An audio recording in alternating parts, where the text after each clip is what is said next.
ನಮಸ್ತೆ ವೀಕ್ಷಕರೇ, ನಾನು ದಿಶಾ ಆಚಾರ್. ನೀವು ನೋಡ್ತಾ ಇದ್ದೀರಾ ಪ್ರಜಾ ಫ್ಲಾಶ್ 10. ಇದೀಗ ನೋಡೋಣ ಈವರೆಗಿನ ಹೈಲೈಟ್.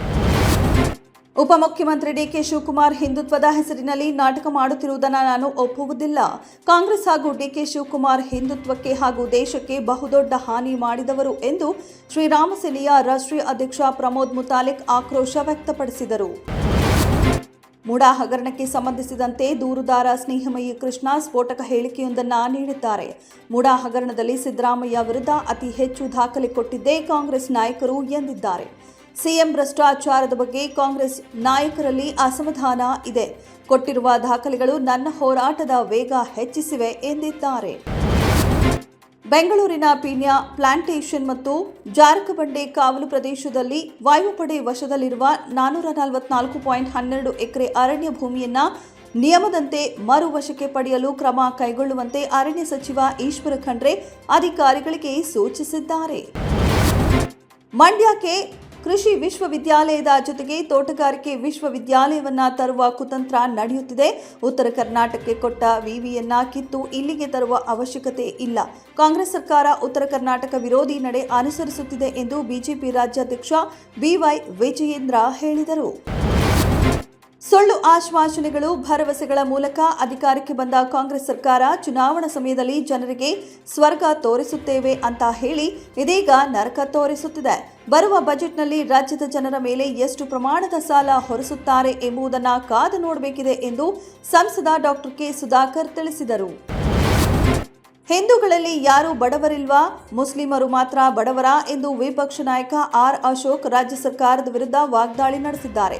ಸರ್ಕಾರಿ ಗುತ್ತಿಗೆಯಲ್ಲಿ ಮುಸ್ಲಿಮರಿಗೆ 4% ಮೀಸಲಾತಿ ನೀಡುವ ವಿಚಾರ ಈಗ ಭಾರೀ ಚರ್ಚೆಗೆ ಗ್ರಾಸವಾಗಿದೆ. ಕಾಂಗ್ರೆಸ್ ಸರ್ಕಾರದ ನಿರ್ಧಾರದ ವಿರುದ್ಧ ಬಿಜೆಪಿ ಈಗ ತೀವ್ರ ಆಕ್ರೋಶ ವ್ಯಕ್ತಪಡಿಸಿದೆ.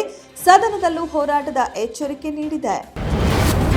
ಪರಿಶಿಷ್ಟ ಜಾತಿ ಉಪಯೋಜನೆ ಮತ್ತು ಪರಿಶಿಷ್ಟ ಪಂಗಡಗಳ ಉಪಯೋಜನೆ ಅಡಿ ಮೀಸಲಿಟ್ಟಿದ್ದ ಒಟ್ಟು 1.65 ಲಕ್ಷ ಕೋಟಿ ರೂಪಾಯಿ ಅನುದಾನವನ್ನು ನರೇಂದ್ರ ಮೋದಿ ನೇತೃತ್ವದ ಕೇಂದ್ರ ಸರ್ಕಾರ ಅನ್ಯ ಉದ್ದೇಶಕ್ಕೆ ಬಳಸಿಕೊಂಡಿದೆ ಎಂದು ಸಚಿವ ಪ್ರಿಯಾಂಕ್ ಖರ್ಗೆ ಆರೋಪಿಸಿದ್ದಾರೆ. ತನ್ನ ಉತ್ಪನ್ನಗಳ ಮೇಲೆ 20% ಹೆಚ್ಚುವರಿ ಸುಂಕ ಹೇರುವ ಅಮೆರಿಕ ಅಧ್ಯಕ್ಷ ಡೊನಾಲ್ಡ್ ಟ್ರಂಪ್ ನಿರ್ಧಾರಕ್ಕೆ ತೀಕ್ಷ್ಣವಾಗಿ ಪ್ರತಿಕ್ರಿಯಿಸಿರುವ ಚೀನಾ ಬೆದರಿಕೆ, ಹೆದರಿಕೆ ನಮ್ಮ ಬಳಿ ನಡೆಯಲ್ಲ. ಅಮೆರಿಕವು ಯುದ್ಧವನ್ನ ಬಯಸಿದ್ರೆ ಅದು ತೆರಿಗೆ, ವ್ಯಾಪಾರ ಅಥವಾ ಇನ್ಯಾವುದೇ ಯುದ್ಧವಾದರೂ ನಾವು ಕೊನೆಯ ತನಕ ಹೋರಾಡಲು ಸಿದ್ಧ ಎಂದು ಅಮೆರಿಕಾಗೆ ನೇರ ಪಂಥ್ವಾನ ನೀಡಿದೆ.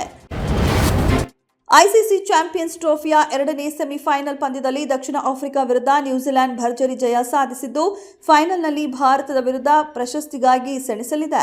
ಮೊದಲು ಬ್ಯಾಟಿಂಗ್ ಮಾಡಿದ ನ್ಯೂಜಿಲೆಂಡ್ ದಕ್ಷಿಣ ಆಫ್ರಿಕಾಗೆ ಗೆಲ್ಲಲು 363 ರನ್ಗಳ ಗುರಿ ನೀಡಿತ್ತು.